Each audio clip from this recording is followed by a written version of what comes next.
राष्ट्रपति divine heart foundation के 27 साल पूरे होने के उपलक्ष्य में लखनऊ में आयोजित एक कार्यक्रम में हुई शामिल। कहा, अलग अलग धर्म, जाति, क्षेत्र और आस्था से जुड़े होने के बावजूद हमारी पहचान एक भारतीय है।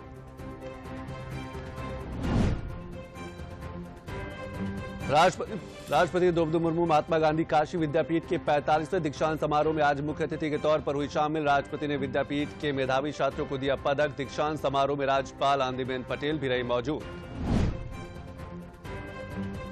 आर्टिकल 370 को निरस्त करने और जम्मू कश्मीर को 2 केंद्र शासित प्रदेशों में विभाजित करने को चुनौती देने वाली याचिकाओं पर सुप्रीम कोर्ट ने सुनाया गया फैसला। सुप्रीम कोर्ट ने कहा कि आर्टिकल 370 हटाना संवैधानिक रूप से वैध। सुप्रीम कोर्ट ने जम्मू कश्मीर में अनुच्छेद 370 हटाने को लेकर दिया बड़ा फैसला। सुप्रीम कोर्ट ने कहा कि केंद्र सरकार का फैसला संविधान के दायरे में और है। जम्मू कश्मीर भारत का अभिन्न अंग है। अनुच्छेद 370 एक अस्थायी प्रावधान। राष्ट्रपति को अनुच्छेद 370 हटाने का अधिकार है। प्रधानमंत्री नरेंद्र मोदी ने आज वीडियो कॉन्फ्रेंसिंग के जरिए विकसित Bharat 2047 voice of youth portal किया लॉन्च। पीएम मोदी की यह पहल देश के युवाओं को विकसित भारत के दृष्टिकोण में विचारों का योगदान करने के लिए देगी मंच। प्रधानमंत्री नरेंद्र मोदी ने विकसित भारत 2047 वॉइस ऑफ यूथ कार्यशाला को संबोधित करते हुए कार्यशाला के आयोजन के लिए राज्यपालों को दी बधाई। पीएम ने कहा कि व्यक्तिगत विकास से ही राष्ट्र का निर्माण हो सकता है।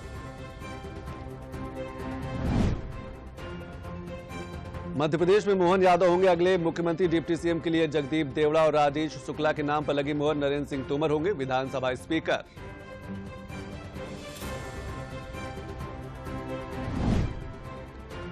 छत्तीसगढ़ में मुख्यमंत्री के चेहरे का इंतजार हुआ खत्म। विधायक दल की मीटिंग में विष्णुदेव साय के नाम पर लगी मुहर। कुनकुरी सीट से विधायक विष्णुदेव साय आदिवासी समुदाय से आते हैं। 1999 से 2019 तक रायगढ़ से सांसद भी रह चुके हैं। उप मुख्यमंत्री ब्रजेश पाठक ने प्रदेश में पल्स पोलियो अभियान का शुभारंभ कर कहा कि खतरा अभी टला नहीं। आज से घर घर जाकर पोलियो की दवा पिलाई जाएगी।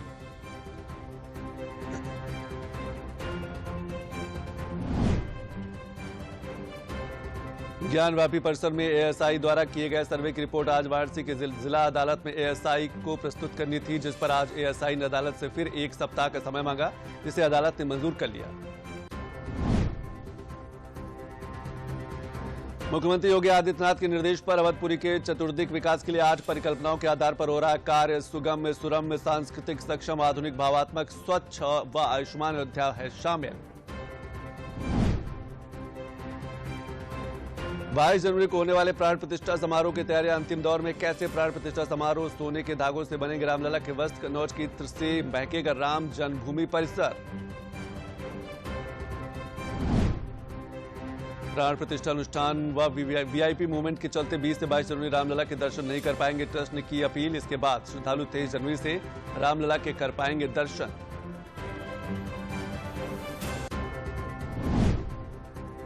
श्री राम के भव्य मंदिर उद्घाटन के पहले पूरे देश को राममय करने की तैयारी की गई। इस दौरान अयोध्या में सांस्कृतिक झांकियों का आयोजन किया गया, जिसमें प्रदेश की योगी सरकार 1.5 करोड़ रुपए व्यय करेगी।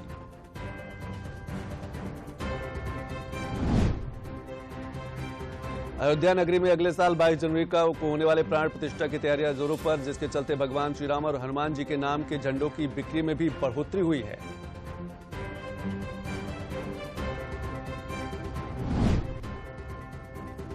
योगी आदित्यनाथ के मुख्यमंत्री बनने के बाद प्रदेश की कानून व्यवस्था से लेकर इंफ्रास्ट्रक्चर व कनेक्टिविटी में किया काफी सुधार। इसके चलते प्रदेश में विदेशी निवेश को प्रोत्साहन मिला।